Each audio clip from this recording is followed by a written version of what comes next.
there. I am so happy and grateful you're here with me today. Thank you so much for tuning in, and I really hope that wherever you are safe. My name is Gina Martin, and I'm a certified professional coach, and I work with professionals and entrepreneurs that are stressed and overworked and that are looking to just regain control of their life. I help them minimize their stress and utilize their energy to the fullest potential so that they can create a life that is balanced and fulfilling. And I'm here today because I wanted to talk to you guys a little bit about self-love. I'm hoping you walk away today with some powerful things that you can really put in place in your life to get closer and to be more loving of your own self. The reality is that we think that self-love is something that is a no-brainer, right? Everyone loves themselves and takes care of themselves, but it's not really the way it is. We live in a society that's very demanding and that is always asking more of us, and taking care of ourselves and being kind to ourselves could be probably the last thing in our minds when we're leading really busy lives. Self-love is really taking care of you, right? So taking that time to appreciate yourself, to take actions that support your physical, your mental, and your spiritual well-being. And like I mentioned, yes, it sounds easy, but it's a little bit harder to do. And not only because we live in a demanding society, but also because sometimes we even feel guilty about taking that time for ourselves. This is something you particularly experience when you're a parent, and I've been there myself. I spent many years being a single mother. Most of my time was dedicated to working a very demanding retail leadership role, and then being with my children and caring for them. I remember it was very difficult for me to say, let me take care of myself, let me do things that are for me, because I felt guilt. I had to go to work every day and I was away from my children, and then I came home and it was about them. There was a certain guilt in me that when I did take that time for me to take care of me, it just didn't feel right. So it definitely, I experienced that, and it took me many years to understand that by taking care of me, by loving myself, and by really doing the things that were important to me and that would support my physical and mental health, I could actually be a stronger mother and I could be a stronger leader. So, I've definitely experienced some of that. I think sometimes too, when you have, a demanding job that doesn't support work-life balance, you can also suffer from that, right? You can experience the fact that they are demanding you to stay longer in the job, to do more, or to even be on when you're outside of work. And that's obviously going to make it really difficult for you to take care of yourself as well.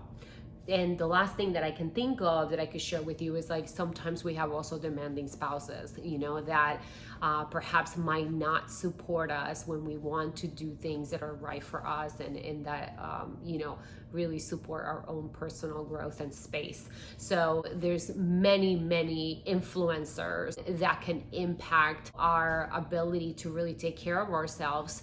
But one that I can think of is really a mental influencer, and that is the one that unfortunately is always giving you the negative ideas and thoughts about who you are, or you hear messages in your head saying, I should have done this, I could have done better, or I can't believe I failed again. So you're giving yourself all these unhealthy messages that are not really loving towards yourself. So a couple of things that I think will be powerful for you guys to implement to really be able to increase that self-love and take care of yourself are these. And the first one is really about forgiveness. We could be so tough in ourselves. We can be even our worst critics. And sometimes we punish ourselves, like I mentioned, with that negative self-talk. So I think the first thing is really understanding that it's so important that you forgive yourself. We live in a society that's really demanding of us. We need to be our own cheerleaders and we need to be our own support system. So really forgive yourself.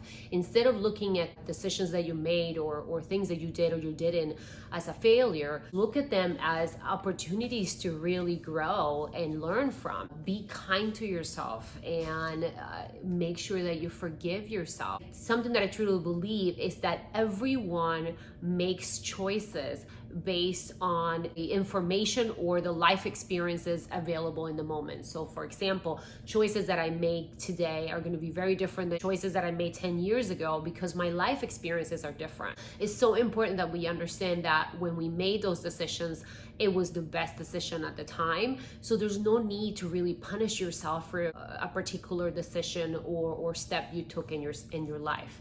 So really important about forgiveness. And I think, it's important that you know that obviously this is easier said than done. Trust me, I'm pretty hard on myself as well. I multitask a lot and I demand a lot of myself. And sometimes I could be also pretty harsh, but it's just so important that we understand that forgiveness is going to allow us to continue to move forward and support self-love. The next step is really self-care. And I'm a big believer of this practice. I have something that's called Self-Care Sunday. I always love, to have some sort of thought for the week. Self-care is really about you, right? And it sounds like a corny concept, but it's really about dedicating a few hours a week for something that you love. So whether it is bike riding, whether it is dancing, or, personal development, maybe you love reading or running, whatever it is, just making sure that you're making time every week to just do something for yourself. That's definitely going to support your mental and emotional health. Things like yoga, meditation, they're so important. They actually increase your creativity and they reduce your stress as well. So take time every week to do something for yourself. The other step, and very powerful step, is setting boundaries. And I think that this is so important and it's so difficult, especially when you're a parent or when you're a great friend or you're that person that everybody goes to for solutions and help. We tend to take too much on, right? So we, take on that extra project at work, or a friend comes to us and we try to solve their problems. You have to make sure that you know when it's okay to say yes, but when you have to set boundaries. It is okay to say no. It is the only way that you're going to be able to really reduce your stress and dedicate the time you need for yourself. So just make sure that you understand that setting a boundary and learning to say no is key. Sometimes we tend to say yes and we tend to take more, or we tend to, do more for others because we feel that really enhances our self-worth. It makes us feel like we are providing, value to others. But the reality is when you take on too much, you're really hindering your own progress, your own success, and your own ability to really take care of yourself. Make sure that you keep that in mind, have those healthy boundaries. And boundaries are also about understanding who you're spending your time with. Who are those people that, you know that when you're spending time with them, you just end up really demotivated. So making sure that you understand who are those people that perhaps are taking your energy and are just not contributing to your overall well-being, and understand that it's okay to remove people like that from your life, or at least to minimize the time that you're spending with them. Another big thing that you can do and really powerful is just really the idea of being grateful.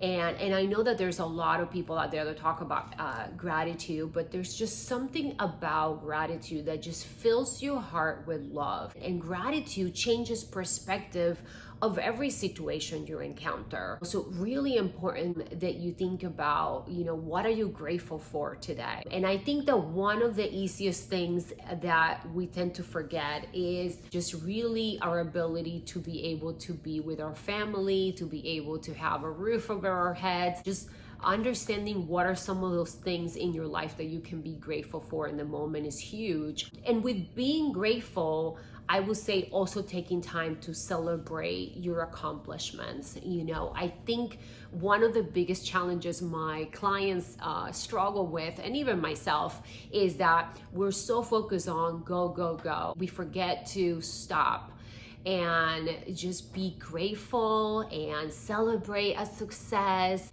Be grateful for maybe a stepping stone we've accomplished. Just celebrate little baby steps that you've taken towards a goal. I think we're all so focused on getting to that end goal that we forget to really celebrate and be grateful for every step of the process and every little success we have.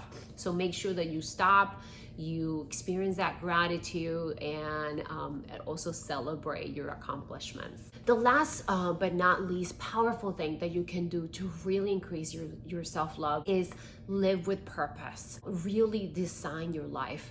Don't live a life at the cause of effect of situations or even people. It is so easy to fall into a vicious cycle in between work and responsibilities, family, and all of that we really forget to stop, to enjoy, and to do things that help us feel like we're making a difference. Ask yourself, like, really, what is my purpose? What brings joy to my life? What type of life do I want to live? How do I even want to show up for others? All of those questions really give you a sense of what your purpose is and help you decide, what is it that you want to accomplish. I think a lot of times we're just so focused on living the immediate life that we're living that we forget that there's so much more. I remember having a very demanding job and even forgetting to really nurture my love for service to others, or even enjoying, family time and relationships. So I think living with a purpose is really about understanding what are those values that are important to you, what do you want to contribute with, and then making sure that that you keep those top of mind. Something that I recommend you do is you create a mission statement. What is it that you want to do in life? What do you want to be known for? And how do you want to contribute to society? Something that's also really valuable is making a list of values that you want to live by. Having a list of values is particularly useful when you're trying to make a difficult decision in your life, because it allows you to go back and say, okay, is this decision aligned with my values and with the things that I committed to live by?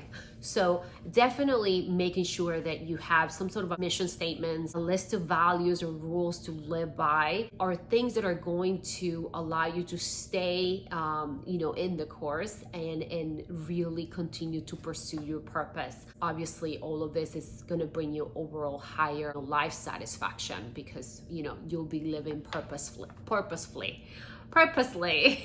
Anyway, so again, a few things that we talked about today around what can we do to really increase self-love, and I'll just review it quickly. It was really about forgiveness, making sure you're kind to yourself, making sure you're practicing self-care, setting those boundaries, practicing gratitude, and filling your heart with all of the wonderful things you have in your life, and then living with a purpose. So really important steps that you can take to really increase self-love and live a more fulfilling life. I really hope that you found some value in my message today, and that you're walking away with some really great things to do in order to really increase your self-love. I'd love to hear from you. So comment, let me know, what are your thoughts around self-love, and how are you really practicing self-care in your life? And if you know of anyone that would love to hear this message or needs to hear this message, please feel free to share it. Definitely, before you go, make sure that you hit like and subscribe to my channel. I hope to see you all soon. Bye-bye.